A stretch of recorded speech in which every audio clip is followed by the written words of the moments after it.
Dinda, anak ini kita beri nama Putri Pandan Berduri. Nama yang bagus, Kanda. Dinda, mau dibawa kemana kerajaan kita? Terserah Kanda saja. Ayahanda, Ibunda, tunggu. Betalah ratu di Pulau Galang. Betalah penerus Pulau Galang. hari ini kita belanja apa lagi ya? Iya, beta juga lupa. Iya, mas, beta juga banyak. Mak, nak itu. Kita orang miskin, nak. Tak mampu nak beli barang itu. Baik yang mulia, perintah yang mulia akan kami laksanakan. Biawak bakar, biawak bakar. Buaya bakar, buaya bakar. Sapu, sapu. Mangkok bekas, mangkok bekas. Biawak bakar, biawak bakar, biawak bakar. Beta adalah penyihir dari Pulau Galang. Akan beta bunuh si jenang perkasa.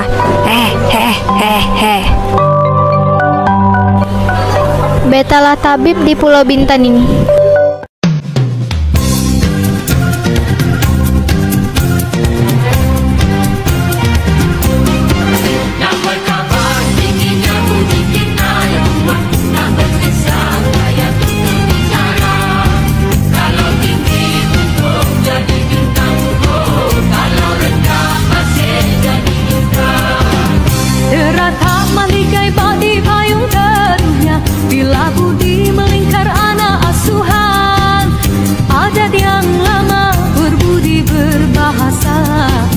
Kehidupannya burung yang merah saja, baik budi indahlah bahasa. Oh, pantulah makin tinggi biasanya. Berpantun seloka sambil menari canggung, serentak melangkah rentak timur di arah gurau senda, sopannya dijaga, sepakat makin cukup berikan. Putri Pandan Berduri.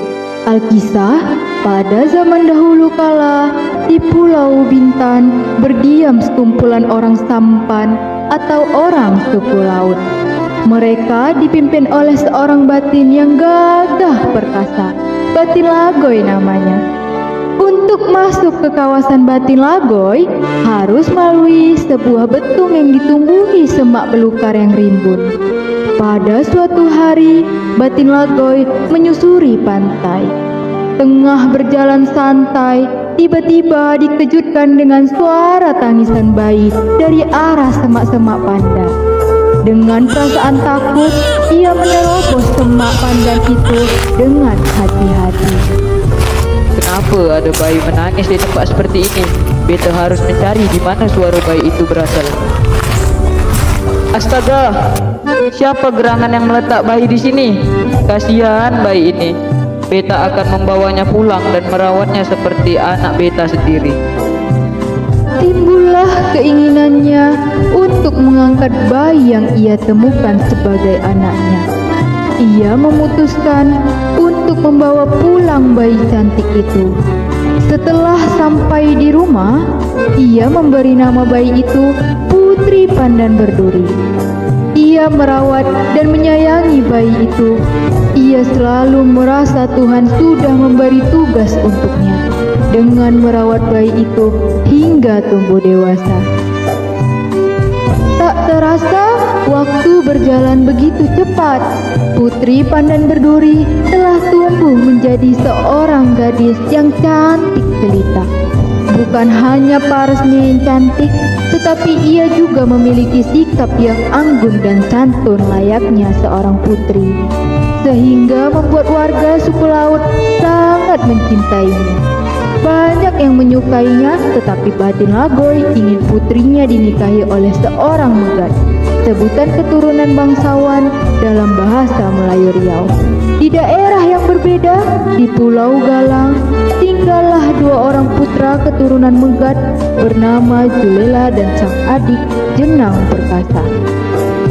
Julela, ayah engkau sudah tua dan penyakitan.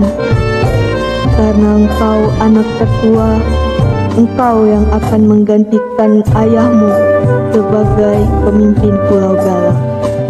Baik ibunda. Hei jenang bodoh, kau dengar sendiri perkata ibunda bukan? Suatu hari nanti beta akan menjadi pemimpin di kampung ini, dan kau harus mengikuti segala perintah yang beta inginkan. Jika tidak, maka kau akan beta usir dari kampung ini. Hahaha. Dulu kita begitu dekat, tapi setelah ayah memutuskan engkau menjadi pengganti pemimpin kampung ini, kau sangatlah sombong. Ini bukan Julela yang beta kenal. Itu dulu jenang, sebelum beta mendapatkan kekuasaan ini. Hahaha. Pergilah jika kau tidak menerima kenyataan ini. Hahaha. Jenang Perkasa sangat kecewa akan sikap kakaknya. Lalu ia memutuskan untuk meninggalkan Pulau Galang. Berhari-hari ia berlayar tanpa mengetahui arah dan tujuan. Hingga sampailah ia di Pulau Bintan. Saat Jenang Perkasa berada di Pulau Bintan, ia tidak pernah mengaku sebagai anak pemimpin Pulau Galang. Sehari-harinya ia bekerja sebagai pedagang, seperti rakyat biasanya. Kadangkala tidak semua penduduk di Pulau Bintan ramah dan baik, tetapi ada juga yang sombong, tukang pamer, dan angkuh kepada orang lain. Ia sangat bisa beradaptasi dengan lingkungan barunya. Karena sifatnya yang sopan dan gaya bahasanya yang halus membuat kagum semua orang. Jenang Perkasa lalu menjadi bahan pembicaraan di seluruh pulau.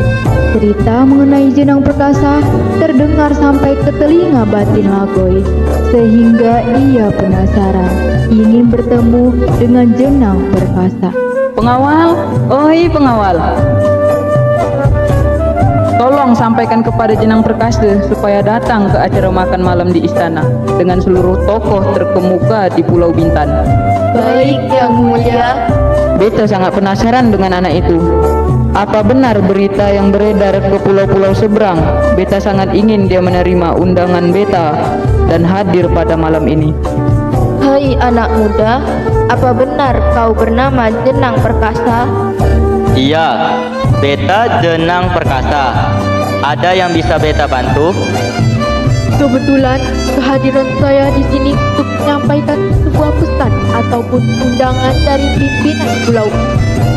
Kamu sangat diharapkan kehadirannya oleh pimpinan kami, anak muda, untuk menghadiri acara makan malam di istana dengan tokoh berkemuka di Pulau Bintan ini. Kalau gitu, saya izin kembali ke istana. Baik, terima kasih Tuan. Ada apa gerangan? Pemimpin pulau ini mengundang beta. Sejak Jenang Perkasa datang ke acara tersebut, batin Lagoy senantiasa memperhatikan gerak-gerik Jenang Perkasa. Dari mulai cara ia bersikap sampai cara makan Jenang Perkasa pun diamati batin Lagoy secara diam-diam.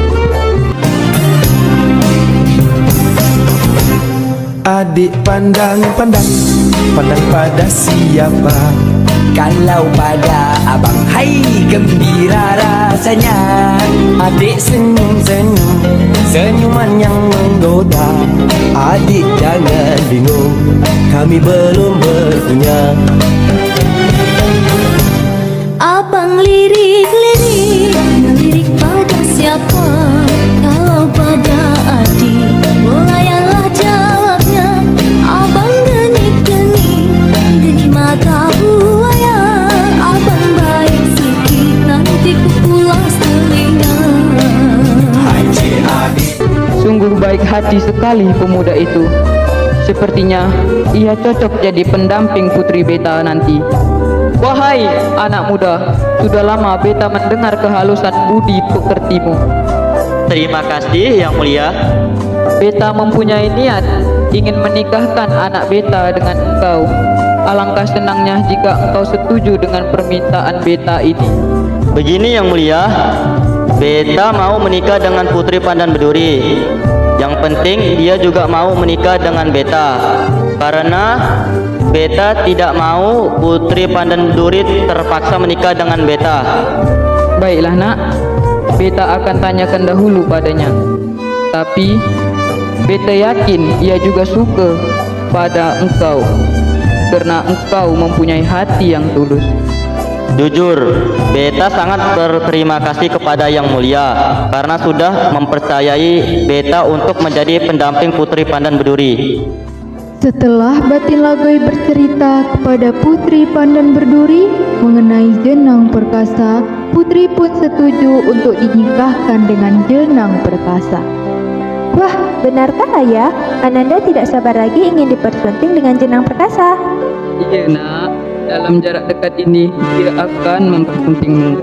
Tidak terasa Tuan Putri sudah ingin menjadi istri orang. Senang hamba melihat Tuan Putri tumbuh cantik jelita seperti ini. Terima kasih Dayang telah mengurus saya dari kecil hingga sekarang. Semoga pernikahan saya besok berjalan dengan lancar. Sejak saat itu, seluruh pengawal mulai sibuk mempersiapkan pernikahan Putri Pandan Berduri dengan Jenang Perkasa. Untuk mempercantik halaman kediaman Batin Lagoi dipenuhi dengan bunga dan hiasan. Keesokan harinya, Batin Lagoi menikahkan Putri Pandan Berduri dengan Jenang Perkasa. Pesta besar digelar untuk merayakan pernikahan putrinya. Seluruh warga di Pulau Bintan diundang untuk hadir. Sungguhlah manis gadis Melayu, senyum bikin hati rindu. Jangan dibayang dalam bersama, tak mau penipu malam. Gadis Melayu, gadis Melayu. Waktu pun berlalu, Batin Lagoi merasa umurnya sudah tua. Ia pun memutuskan untuk mengangkat sang menantu menjadi pemimpin di Pulau Bintan. Sekarang saya sudah tua. Saya serahkan kepemimpinan suku laut ini kepadamu, Jenang Perkasa. Terima kasih Yang Mulia. Semoga pangeran dan putri cepat diberi momongan ya. Terima kasih Bu. Jenang Perkasa sekarang adalah sosok pemimpin suku laut di Pulau Bintan. Berita itu tersebar cepat hingga ke Pulau Galang. Dan betul saja terdengar hingga ke telinga Julela, kakak dari Jenang Perkasa. Julela menyuruh pengawalnya untuk berlayar ke Pulau Bintan dan membujuk Jenang Perkasa agar segera pulang ke kampung halamannya. Tetapi ditolak mentah-mentah dengan Jenang Perkasa. Kehadirannya diperlukan ketika dia sudah mempunyai seseorang yang ia cintai. Sampaikan kepada pemimpin Pulau Galang bahwa Beta sekarang adalah bagian dari Pulau Bintan dan Beta tidak sudi untuk balik ke kampung halaman. Sesampainya di rumah, Putri Pandan Berduri merasa badannya tidak enak. Ia merasa mual-mual dan sering bolak-balik ke kamar mandi. Dinda, apa perlu Kanda panggilkan dokter? Boleh saja Jenang, aneh sekali rasanya mual-mualku ini tidak berhenti. Baiklah Dinda. Pengawal, panggilkan tabib terbaik yang ada di Pulau Bintan ini. Baik, Tuan Muda.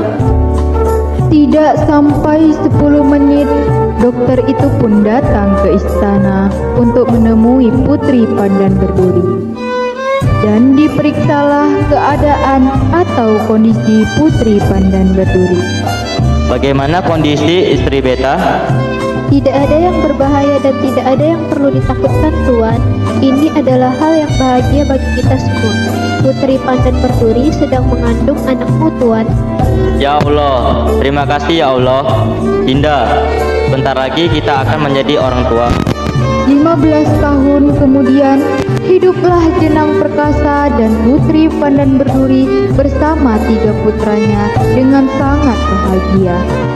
Pulau Bintan semakin rukun dan makmur setelah dipimpin oleh Jenang Perkasa selama 15 tahun belakangan ini. Tetapi malapetaka menghampiri kehidupan dan keluarga Jenang Perkasa setelah 15 tahun belakangan hidup aman, tentram, damai, dan sangat bahagia. Ia tiba-tiba diserang oleh seseorang yang sama sekali tidak ia kenal. Bentuknya seperti seorang penyihir. Setelah diamati lagi oleh Jenang, ia merasa tidak asing pada orang tersebut. Mengapa kau menyerang pengawalku? Apa kita sebelumnya pernah bertemu? Aku adalah penyihir yang berasal dari Pulau Galang. Dan aku mendapatkan perintah dari Julela untuk memberimu pelajaran karena kau telah merendahkan harga dirinya untuk tidak kembali ke Pulau Galang. Lagi-lagi Julela, padahal itu sudah 15 tahun. Pertarungan pun terjadi. Ramainya pengawal melawan penyihir itu, termasuk Jenang dan 3 putranya yang ikut serta dalam melawan penyihir tersebut. Akhirnya Jenang dapat mengalahkan penyihir itu. Awas saja kalian semua, termasuk kau Jenang Perkasa. Aku tidak terima dikalahkan olehmu. Kakanda, kau tidak apa-apa? Aku sangat takut dan khawatir bila penyihir itu datang kembali. Kanda tidak apa-apa, Dinda. Dan benar saja perkataan Jenang Perkasa. Setelah kejadian itu hingga 1 tahun belakangan ini, penyihir itu tidak pernah menampakkan dirinya lagi. Pulau Bintan akhirnya aman kembali semenjak kejadian itu. Semuanya kembali semula menjadi aman, damai, rukun, dan tentram. Keluarga Jenang Perkasa dan Putri Pandan Berduri serta 3 orang putranya hidup bahagia untuk selamanya tanpa gangguan dari siapapun. 3 putra Jenang Perkasa dan Putri Pandan Berduri tumbuh besar menjadi seseorang yang sekarang memimpin di daerah tertentu. Batin Mantang yang kemudian sebagai kepala suku di utara Pulau Bintan. Batin Mapoy yaitu kepala suku di barat Pulau Bintan, dan Kelon yaitu kepala suku di timur Pulau Bintan. Pesan moralnya ialah dalam cerita rakyat Putri Pandan Berduri terdapat pesan untuk menghormati orang tua, hidup akur dengan saudara sendiri, dan menjadi orang berbudi pekerti yang baik.